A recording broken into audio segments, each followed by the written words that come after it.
Tuhan bersamamu. Dan bersama rohmu. Inilah Injil Yesus Kristus menurut Matius. Dimuliakanlah Tuhan. Sekali peristiwa, pergilah seorang dari ke-12 murid itu yang bernama Yudas Iskariot kepada imam-imam kepala. Ia berkata, "Apa yang hendak kamu berikan kepadaku, supaya aku menyerahkan dia kepada kamu?" Mereka membayar 30 uang perak kepadanya. Dan mulai saat itu, Yudas mencari kesempatan yang baik untuk menyerahkan Yesus. Pada hari pertama dari hari raya roti tidak beragi, datanglah murid-murid Yesus kepadanya dan berkata, "Di manakah engkau kehendaki kami mempersiapkan perjamuan Paskah bagimu?" Yesus menjawab, "Pergilah ke kota kepada si Anu dan katakan kepadanya, beginilah pesan guru, waktuku hampir tiba. Di dalam rumahmu lah aku mau merayakan Paskah bersama-sama dengan murid-muridku." Lalu murid-murid melakukan seperti apa yang ditugaskan Yesus kepada mereka dan mempersiapkan Paskah. Setelah hari malam, Yesus duduk makan bersama dengan ke-12 murid itu. Dan ketika mereka sedang makan, ia berkata, "Aku berkata kepadamu, sesungguhnya seorang di antara kamu akan menyerahkan aku." Dan dengan hati yang sangat sedih, berkatalah mereka seorang demi seorang kepadanya, "Bukan aku ya Tuhan," jawab Yesus. "Dia yang bersama-sama dengan aku mencelupkan tangannya ke dalam pinggang ini, dialah yang akan menyerahkan aku. Anak manusia memang akan pergi sesuai dengan yang ada tertulis tentang dia. Tetapi celakalah orang yang olehnya anak manusia itu diserahkan. Adalah lebih baik bagi orang itu sekiranya ia tidak dilahirkan." Yudas yang hendak menyerahkan Yesus itu menyahut, "Bukan aku ya Rabi." Kata Yesus kepadanya, "Engkau telah mengatakan."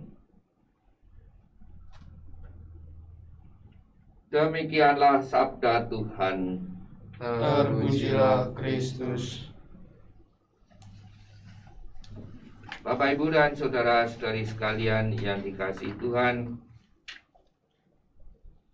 peristiwa di mana Yudas berencana untuk menyerahkan Yesus kepada imam-imam kepala dan menyerahkan dengan diberi imbalan 30 uang perak kepadanya, merupakan sebuah peristiwa yang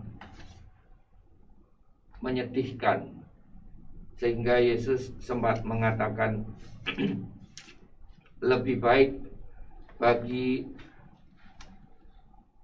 ketika Yesus mengatakan, "Celakalah orang yang olehnya anak manusia itu diserahkan, adalah lebih baik bagi orang itu sekiranya ia tidak dilahirkan." Kalimat ini, kalimat yang dikatakan Yesus kepada para murid ini mengatakan bahwa tindakan keji macam itu, ini tindakan perselingkuhan boleh dibilang begitu, atau tindakan pengkhianatan itu tidak boleh terjadi seharusnya. Yesus melihat, merasakan, mengerti maksud pikiran para murid, dan tentu ada sakit hati ketika murid-muridnya atau ketika muridnya mengkhianati. Dan kadang sakit hati itu muncul, Bapak, Ibu, dan saudara-saudara sekalian, lebih berasal dari orang-orang dekat. Yesus dikhianati bukan dari orang yang jauh, tapi dari lingkup yang kecil, 12 rasul. Yesus dikhianati oleh rasulnya sendiri, Yudas Iskariot. Dan itu terjadi dalam lingkaran yang paling kecil, lingkaran dalam. Seringkali kita tentu juga mengalami pengalaman-pengalaman sakit hati, dan lingkaran kecil itulah yang kadang membuat kita sakit hati, membuat kita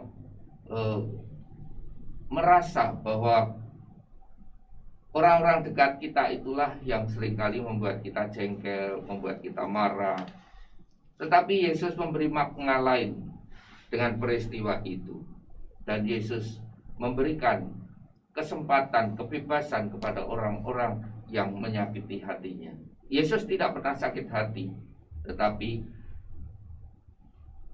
dalam pikiran manusiawi kita, ketika kita disakiti atau diselingkuhi atau dikhianati oleh orang yang dekat dengan kita, pasti sebagai manusia kita sakit hati. Yesus memberi nilai dari pengalaman itu. Yesus memberi arti dari pengalaman itu. Penderitaannya membawa kemuliaan di kemudian hari. Apa yang terjadi dalam hidup kita seringkali membuat kita itu sedih di awal, tetapi ketika kita tahu bahwa akhirnya adalah membahagiakan, maka kita bersyukur.